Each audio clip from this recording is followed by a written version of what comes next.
Bien, introducimos el concepto de aceleración angular instantánea.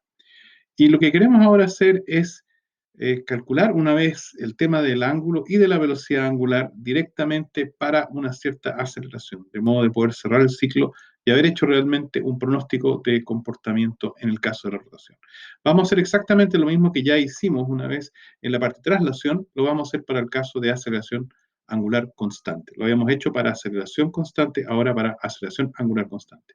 El método es exactamente el mismo, los resultados son muy similares. Sin embargo, hay una pequeña diferencia en la interpretación porque aquí se trata de una rotación.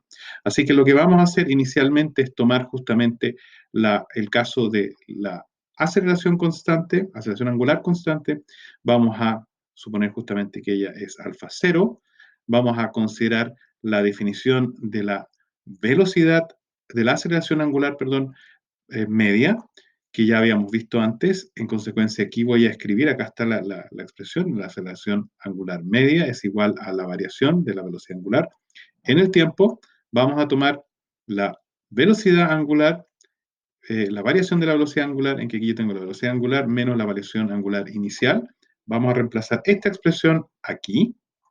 Vamos a tomar la variación del tiempo, este es el tiempo actual menos el tiempo inicial, lo vamos a poner acá. Y así tenemos una ecuación que va a depender de la velocidad angular, que es la que nos interesa calcular, y del tiempo. En consecuencia, si yo en este minuto pongo este término aquí, este acá, y ahora multiplico la ecuación arriba y abajo por el delta t, se me va a simplificar aquí, y aquí me va a quedar el alfa por t menos t0, que es la expresión que tenemos aquí. Y después el omega menos el omega 0, voy a pasar el omega 0 al otro lado, así que me va a quedar este término de acá. O sea que esto, con estas dos ecuaciones, despejado, me da origen a esta recta que ya habíamos visto antes, que es la velocidad angular en el tiempo para el caso de aceleración angular constante. Ahora, gráficamente eso es la típica recta que ya habíamos visto antes. Acá está nuevamente la ecuación que tenemos y aquí tenemos la gráfica correspondiente.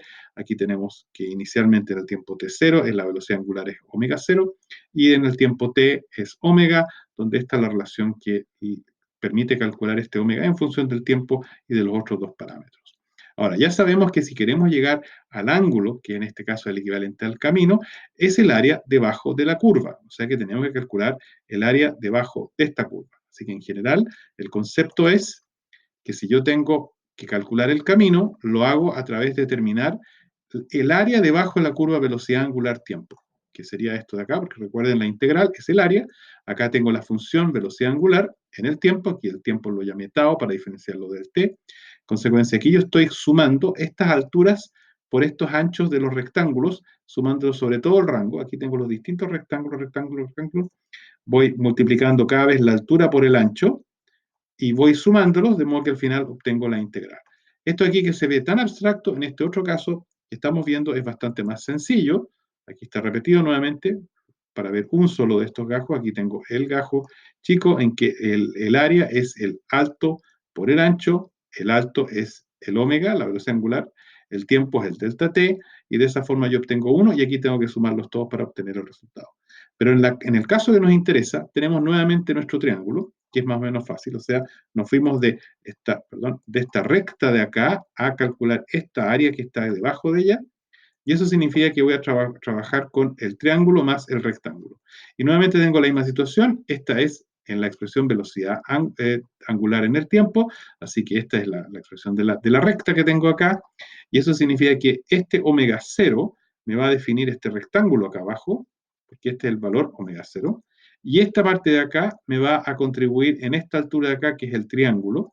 Así que si yo quiero saber el área del rectángulo, lo tengo que tomar es la altura, el omega 0, y multiplicarlo por la base delta t. Eso me va a dar, omega 0 delta t, me da la contribución del rectángulo. Y este triángulo de acá arriba es la altura, el alfa 0 delta t, multiplicado por el tiempo, que es la base, lo cual me da el área de un rectángulo, pero como es un triángulo, lo que yo necesito, tengo que tomar el 1 medio. Y de esta forma tengo acá también la contribución del triángulo. Ahora, para armar la ecuación correspondiente, ahora tengo que sumar. Tengo que tomar el rectángulo, que es esto de acá, y tengo que tomar el triángulo, que es este de acá. Si ustedes se fijan, este omega 0 delta t, que es omega 0 t menos t0, va a ser esto de acá, que es nuestro rectángulo, y el otro quiere aquí un medio alfa 0 delta t al cuadrado. Delta t nuevamente es esta diferencia, así que queda alfa 0 t menos t 0 al cuadrado. Me va a dar origen a la parte del triángulo. Y si ahora yo sumo, el camino, en este caso el ángulo recorrido, es la suma de estos dos. O sea, aquí tenemos esta parte está acá y esta parte de aquí está aquí. Y esta es la expresión general, igual que la habíamos tenido antes para el tema del camino, del ángulo si yo acelero en forma constante. Y hay una serie de fenómenos en que uno acelera en forma constante. Un motor uno podría, por ejemplo, cualquier otro elemento natural, como por ejemplo un huracán o demás, si lo supone que es rígido y que no se deforma, lo cual es una suposición, entonces uno puede, por ejemplo, estudiar la aceleración modelándola de esta forma. Uno puede suponer aceleración constante, ver cómo va a ir rotando, dónde se encuentra cada lugar, qué velocidad angular tiene, etcétera, y puede en consecuencia calcular el ángulo en el tiempo. Y si ahora me quiero hacer la vida más simple, quiero usar, por ejemplo, un cronómetro, así que el T0 va a ser 0.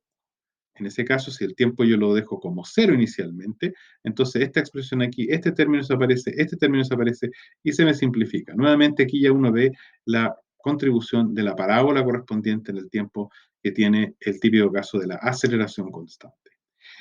Eso era lo que era la rotación, pero aquí hay un fenómeno adicional que tiene que ver con el movimiento traslacional en torno, de modo que eso es lo que vamos a ver ahora, que es la parte centrífuga-centrípeta.